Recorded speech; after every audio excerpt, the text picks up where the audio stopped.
O que será que define um legado, hein? A busca pela perfeição ou a força para perseverar? Hoje, a gente vai mergulhar na carreira de um verdadeiro ícone do futebol. E a história dele ensina uma lição, olha, surpreendente sobre sucesso, fracasso e principalmente sobre a garra de se reerguer. 131. Guarda esse número. São 131 gols oficiais marcados por um goleiro, uma posição que, em tese, é só para defender. Isso é um recorde mundial e pertence ao brasileiro Rogério Ceni. E aqui a história começa a ficar complexa. Por quê? Se ele foi um dos maiores de todos os tempos, como pode a carreira dele ser tão marcada por falhas? E não qualquer falha, mas erros em momentos cruciais. É esse paradoxo que a gente vai tentar entender agora. Primeiro, vamos colocar as coisas em perspectiva para entender o tamanho do personagem. Rogério Ceni era único. Ele jogou mais de 1.200 partidas numa carreira de 25 anos. E tudo isso por um único clube. Impressionante, né? E o mais incrível é que ele não era só o cara que defendia o gol. Ele era o cobrador oficial de faltas e de pênaltis do time.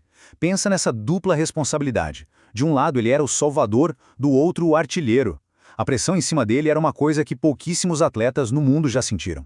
Só que essa é só uma parte da história. Uma carreira tão longa e sempre sobre os holofotes significa que, quando os erros aconteciam, eles aconteciam nos maiores palcos possíveis para todo mundo ver. Teve um período ali entre 2006 e 2009 que foi bem complicado. Uma sequência de falhas em jogos decisivos começou a arranhar a imagem dele. Final da Libertadores de 2006, um erro de cálculo que custou um gol. Em 2008, de novo na Libertadores, uma eliminação em casa que caiu toda na conta dele. Dá para imaginar a onda de críticas que veio em seguida. A derrota na final da Libertadores de 2006 foi assim devastadora. A imagem do Ceni como herói começou a balançar para uma parte da torcida. Mas o mais interessante não é nem a falha em si, e sim o que aconteceu depois. 2 anos depois, a eliminação para o Fluminense em casa foi outro baque. E aí as críticas vieram com tudo, pedindo até que ele fosse para o banco de reservas. Foi um fracasso doloroso, que para muitos jogadores poderia significar o fim da linha, mas não para ele. E é aqui que a gente começa a ver o que realmente definia o Rogério Ceni. Não era a queda, era a forma como ele respondia a ela. Olha só esse contraste, que diz tudo sobre o caráter dele. A maioria dos atletas, depois de uma falha dessas, some, evita a imprensa, né? O Ceni não. Ele ia direto para os microfones, de cabeça erguida, e assumia publicamente a responsabilidade.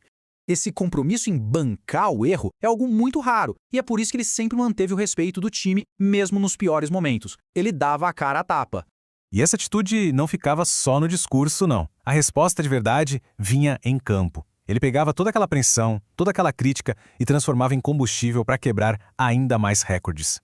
Ele simplesmente se tornou um dos maiores batedores de falta do mundo. Foram mais de 60 gols de falta. E mais de 70 de pênalti.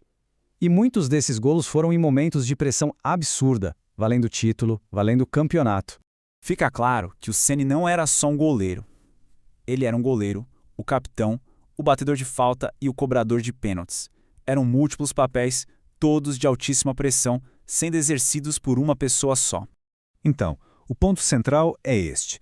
As conquistas recordes dele não existem apesar dos erros. Elas são, na verdade, inseparáveis da sua capacidade de se reerguer depois deles. É a resiliência em pessoa. E isso nos leva a uma ideia bem mais profunda, quase filosófica, que a fonte original da nossa análise traz. Uma conexão da história do Ceni com uma lição antiga.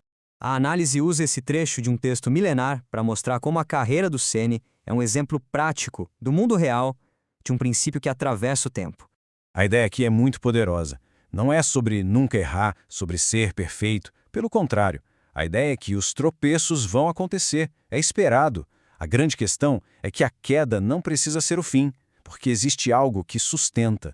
O Ceni tropeçou feio em alguns jogos, mas a carreira dele, o caráter, a perseverança, isso aí nunca caiu. E a mensagem principal é essa. A verdadeira força de alguém não é medida pela ausência de problemas, mas sim pela forma como essa pessoa responde à adversidade, como ela se mantém firme depois de cair. No fim, a história do Rogério Ceni deixa essa pergunta no ar e sugere que talvez a jornada de superar os próprios tombos seja muito mais poderosa e inspiradora do que um histórico de vitórias impecáveis. Uma reflexão e tanto, não é?